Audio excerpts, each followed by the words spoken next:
గుర్తు పెగలట్ల మనం ఆత్మగౌరవ సభ అంటున్నాం, ఐక్యత అంటున్నాం, సంఘటితం అంటున్నాం. జోహార్ జ్యోతిబా మహాత్మా పూలే, జోహార్ జోహార్ డాక్టర్ బిఆర్ అంబేద్కర్. జోహార్. అధికారిక సభాధ్యక్షులు నాగరాజు గౌడ్ గారు, అనధికారిక సభాధ్యక్షులు అల్మన్ రాజు గారు, ఇవాళ ఈ బీసీ ఆత్మగౌరవ సభకి ముఖ్య అతిథి,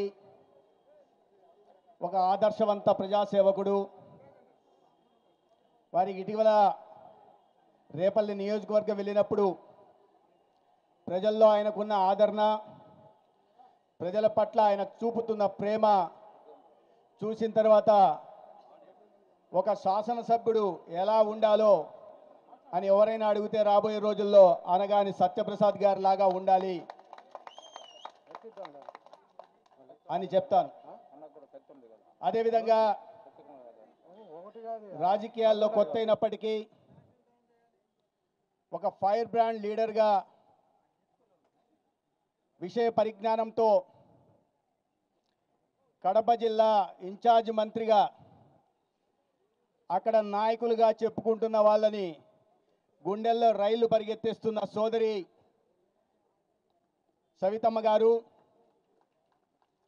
కొన్ని దశాబ్దాలుగా బీసీల హక్కుల కోసం, వారి ఆత్మగౌరవాన్ని నిలపడం కోసం పోరాటం చేస్తూ బీసీలని సంఘటితం చేస్తున్న పెద్దలు, బీసీ సంక్షేమ సంఘం నాయకులు కేసన శంకర్రావు గారు, యువ నాయకులు క్రాంతి కుమార్ గారు, తిరుపతి అసెంబ్లీ శాసనసభ్యులు గౌరవనీయులు ఆరణి శ్రీనివాసులు గారు, మాజీ శాసనసభ్యులు సీనియర్ నాయకులు పరసారత్నం గారు, మోహన్ గారు,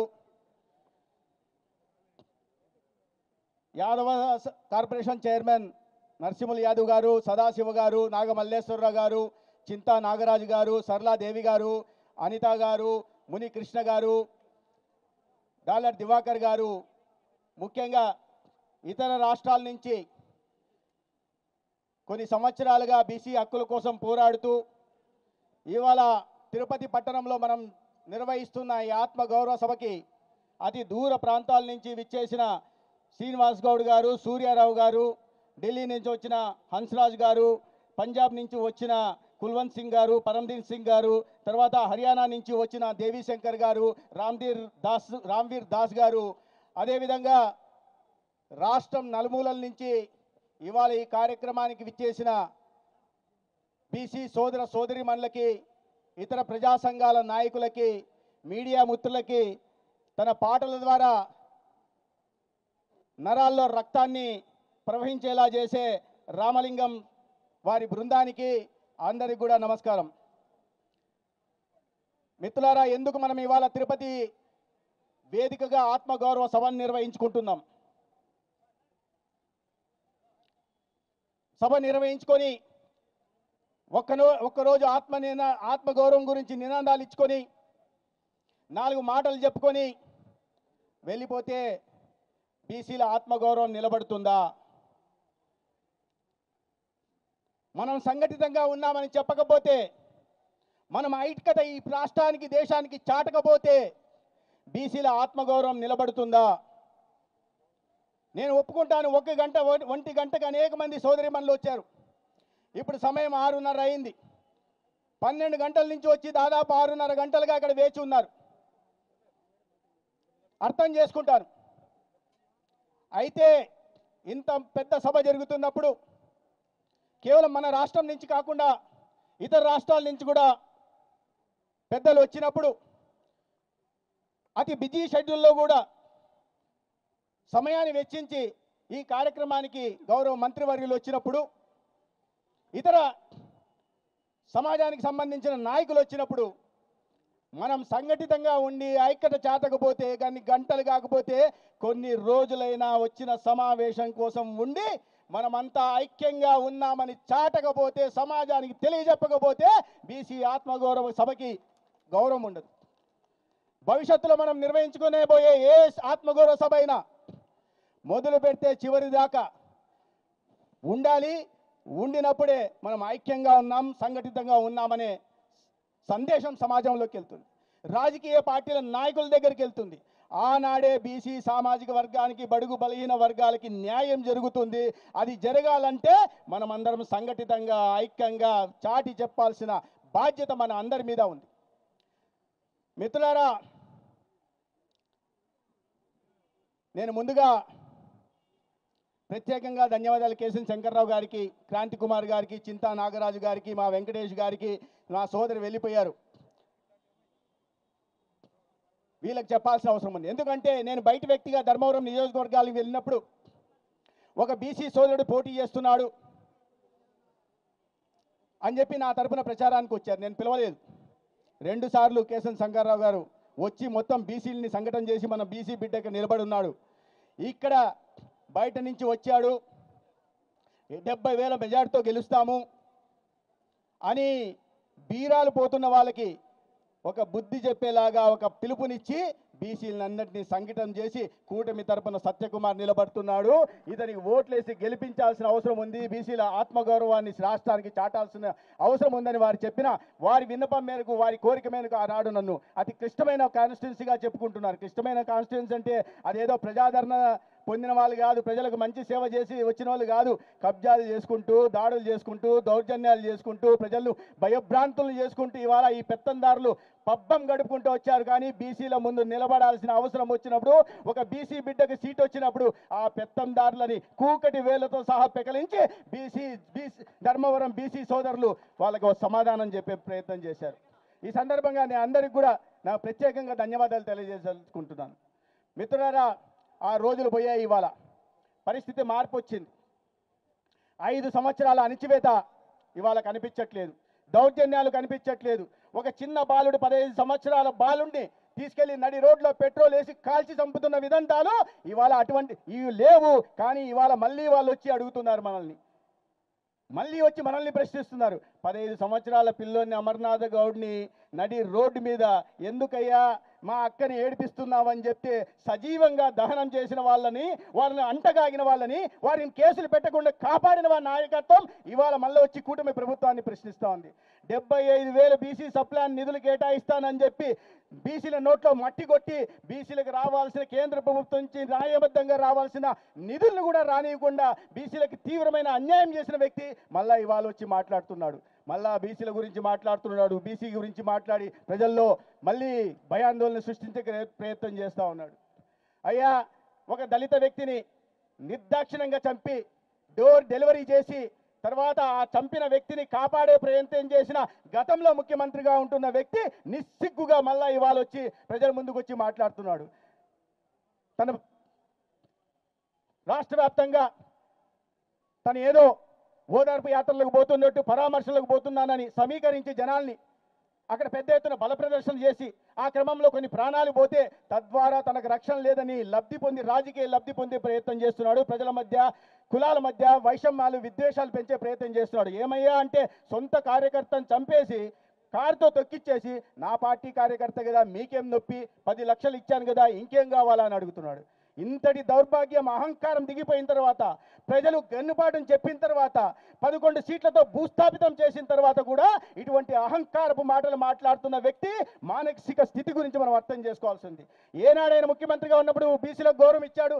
బీసీలు 2 సంవత్సరాల తర్వాత మొత్తం మార్పులు చేశాడు. ఏం మార్పులు చేశాడయా? సమర్థత ఉన్న నాయకుల్ని మాత్రమే నేను మంత్రులుగా కొనసాగిస్తా, మిగతా వాళ్ళని తీసి పారేస్తా అన్నాడు. ఓహో, నిజంగా చేస్తాడు కాబోలు అనుకున్నాం. ఇక్కడ మార్పు చేయాల్సి వస్తే పెద్దిరెడ్డి రామచంద్రారెడ్డి గారిని చేయలే, కానీ పక్క జిల్లాలో ఉంటున్న అనిల్ కుమార్ యాదవ్ని మార్చాడు, కానీ రామచంద్రారెడ్డిని గారిని మార్చలే. కర్నూలు జిల్లాలకు వస్తే బుగ్గన రాజేంద్రనాథ్ రెడ్డిని గారిని మార్చలేదు, కానీ బీసీకి సంబంధించిన, బోయ కులానికి సంబంధించిన గుమ్మన జయరాం గారిని మార్చారు. అటుపక్కకు పోతే తన వర్గానికి సంబంధించిన వాళ్ళని మార్చలేదు, కానీ పార్థ సారథి గారిని మార్చారు. ఇవాళ ఆ వ్యక్తి వచ్చి మళ్ళీ మాటలు చెప్పే ప్రయత్నం చేస్తుంది. మిత్రులారా, ఒకసారి అర్థం చేసుకోవాల్సిన అవసరం ఉంది. ఇటువంటి విపరీత మానసిక తత్వం కలిగిన వ్యక్తుల పట్ల జాగ్రత్తగా ఉండాల్సింది. ఈ వేదికగా నేను రాజకీయ ప్రసంగాలు కానీ రాజకీయ విమర్శలు చేయదలుచుకోలే, కానీ కూటమి ప్రభుత్వం వచ్చిన తర్వాత ఒక భ్రష్టు పట్టిన ఆర్థిక వ్యవస్థను కూడా వారసత్వంగా తీసుకున్న ఈ కూటమి ప్రభుత్వం చంద్రబాబు నాయుడు దార్శనికత కలిగిన నాయకుడు చంద్రబాబు నాయుడు గారి నాయకత్వంలో, పవన్ కళ్యాణ్ గారి నాయకత్వంలో కేంద్రం నుంచి నరేంద్ర మోడీ గారి ఆశీస్సులతో సహకారంతో ఒక అద్భుతమైన ప్రజారంజక పాలనని, పారదర్శక పాలన అందించే ఒక మంచి ప్రభుత్వంగా ఇవాళ ప్రజల ముందుకు నిలిచే ప్రయత్నం చేస్తున్నాము. మళ్ళీ ఇవాళ గతంలో ఆగిపోయిన బీసీ కార్పొరేషన్లో లోన్లు మళ్ళా సోదరి సవితమ్మ గారు మొదలుపెట్టారు. నా నియోజకవర్గంలో ఆగిపోయిన బీసీల హాస్టళ్లు మళ్ళీ మొదలై ఇటీవల మేము ప్రారంభోత్సవం కూడా చేసుకున్నాం. అడగకుండానే, నేనేనాడు అడగకుండానే అన్నా ఇదో నీ కాన్స్టిట్యున్సీకి ఇదో ఈ కాలేజ్ ఇస్తున్నా, ఇదో ఈ కాన్స్టిట్యున్సీకి ఫలానా 2018లో జీవో ఇచ్చాం, కానీ అప్పుడు ప్రభుత్వం మారింది, ఆ ప్రభుత్వం ఆపేసింది, మళ్ళా ఈ ప్రభుత్వం వచ్చింది కాబట్టి ఆ కళాశాలను ప్రారంభింపజేస్తాం, నువ్వు ఒక్కసారి ముఖ్యమంత్రికి ఒక మాట చెప్పు అని. గతంలో ఏ మంత్రి కూడా, మీకు గుర్తుందో లేదో, ఎవరన్నా బీసీ శాఖ మంత్రి ఎవరన్నా తెలుసా? తెలియదు. అటువంటి ప్రభుత్వం ఇవాళ వచ్చింది. మీన్స్ పోస్ట్ మెట్రిక్ కానీ, మెట్రిక్ కానీ, మీన్స్ బేస్డ్ స్కాలర్షిప్లు కానీ ఇవాళ వస్తున్నాయి. మన తిరుపతిలో కూడా బీసీ భవన్ నిర్మాణం జరిగింది, ఇంకో బీసీ నిర్మాణం జరుగుతుంది. ఈ రాష్ట్రంలో ప్రతి జిల్లా కేంద్రంలో కూడా బీసీ, అద్భుతమైన బీసీ భవనాల నిర్మాణం జరగాలని క్యాబినెట్లో మా గౌరవ ముఖ్యమంత్రి గారు పదే పదే చెప్తున్నారు. అటువంటి ప్రభుత్వం ఇవాళ రాష్ట్రంలో ఉంది, అటువంటి నాయకత్వం ఇవాళ రాష్ట్రంలో ఉంది. మిత్రులారా, ప్రధానంగా మనం గుర్తించాల్సిన అవసరం ఏంటంటే, గతంలో ఎప్పుడు కూడా ఏనాడు ఈ దేశానికి ఒక బీసీ ప్రధానమంత్రి కాలేదు. ఒక బీసీ ప్రధానమంత్రి అయితే బీసీలకు సమర్థత ఉండదు. ఆనాడు నెహ్రూ గారు చెప్పారు, మనం రిజర్వేషన్లు ఇవ్వడం ద్వారా అసమర్థులను ప్రోత్సహిస్తున్నామని చెప్పాడు. ఆయన మనోడు రాజీవ్ గాంధీ పార్లమెంటులో చెప్పాడు, రిజర్వేషన్లు ఇవ్వడం ద్వారా అసమర్థుల్ని, మూర్ఖుల్ని ప్రోత్సహించడం సరైన పద్ధతి కాదని పార్లమెంటు వేదికగా చెప్పారు. అదే ఒక బీసీ ఈ దేశానికి ప్రధానమంత్రి అయిన తర్వాత ప్రజల ఆకాంక్షలకు, ఆశయాలకు అనుగుణంగా నడుచుకుంటూ ఇవాళ భారత్ అంటే ప్రపంచంలోనే అతిపెద్ద ఆర్థిక వ్యవస్థలో ఒకటిగా నింపి, రక్షణ రంగంలో కూడా మన దేశం వైపు ఎవడైనా చెడు దృష్టితో చూస్తే వాడికి అర్థమయ్యే భాషలో సమాధానం చెప్తామని ప్రపంచానికి చాటి ఇవాళ విశ్వనాయకుడిగా ఒక బీసీ ప్రధానమంత్రి, మన దేశానికి సంబంధించిన ప్రధానమంత్రి ఇవాళ విశ్వనాయకుడిగా ఉన్నాడు. కేవలం ఆయన పేదరిక నిర్మూలన చేస్తాడనో, మౌలిక సదుపాయాల కల్పన చేస్తాడనో, రైతాంగానికి అండగా నిలబడుతున్నానో, యువతకు ఉద్యోగ ఉపాధి అవకాశాలు కల్పిస్తున్నాడనో మాత్రమే కాకుండా ఈ సామాజిక న్యాయం చేయడం కోసం ఏ కార్యక్రమాలు, చర్యలు చేపట్టాలో అవన్నీ చేపట్టే ప్రయత్నం చేశారు. ఈ 11 సంవత్సరాల కేంద్రంలో ఎన్డీఏ ప్రభుత్వం వచ్చిన తర్వాత 8 సార్లు రాజ్యాంగ సవరణ జరిగితే దాంట్లో 4 సార్లు బీసీల సాధికారణ కోసమో, సామాజిక న్యాయం కోసమో, లేదా జెండర్ ఈక్వాలిటీ కోసమే నిర్ణయాలు తీసుకున్నారన్న విషయాన్ని మనం గుర్తుపెట్టుకోవాలా. ఒకటి జీఎస్టీ కోసం తీసుకొస్తే, ఒకటి national commission for appointment commission కోసం తీసుకొస్తే, ముఖ్యంగా 10 సంవత్సరాల పాటు ఎస్సీ ఎస్టీలకు మళ్ళా పార్లమెంట్లో, చట్టసభల్లో రిజర్వేషన్లు పొడిగిస్తూ ఒక రాజ్యాంగ సవరణ తీసుకొచ్చారు. మరీ ముఖ్యంగా ఎన్సీబీసీకి, నేషనల్ కమిషన్ ఫర్ బ్యాక్వర్డ్ క్లాసెస్కి రాజ్యాంగ భద్రత, ఈ స్వాతంత్రం వచ్చిన 75 సంవత్సరాల్లో రాజ్యాంగ భద్రత కల్పించిపోతే తను ప్రధానమంత్రి అయిన తర్వాత ఎన్సీబీసీకి రాజ్యాంగ భద్రత కల్పించే ప్రయత్నం చేశారు. మరీ ముఖ్యంగా మిత్రులారా, మహిళల్లో పెద్ద శాతం అక్క చెల్లెలు, బీసీలకు సంబంధించిన వాళ్ళు కూడా ఈ చట్టసభల్లో ఉండాలా, వాళ్ళకి సమర్థ నాయకత్వం ఉంది, వాళ్ళకి అవకాశం వస్తే వారి నాయకత్వాన్ని చేసి చూపించగలడు, మార్పు తీసుకురాగలడు, ఒక పారదర్శకమైన పాలన అందించగలరనే ఉద్దేశంతో 33% రిజర్వేషన్లు కూడా ఇవ్వడం జరిగింది. ఇవన్నీ కాకుండా 1931లో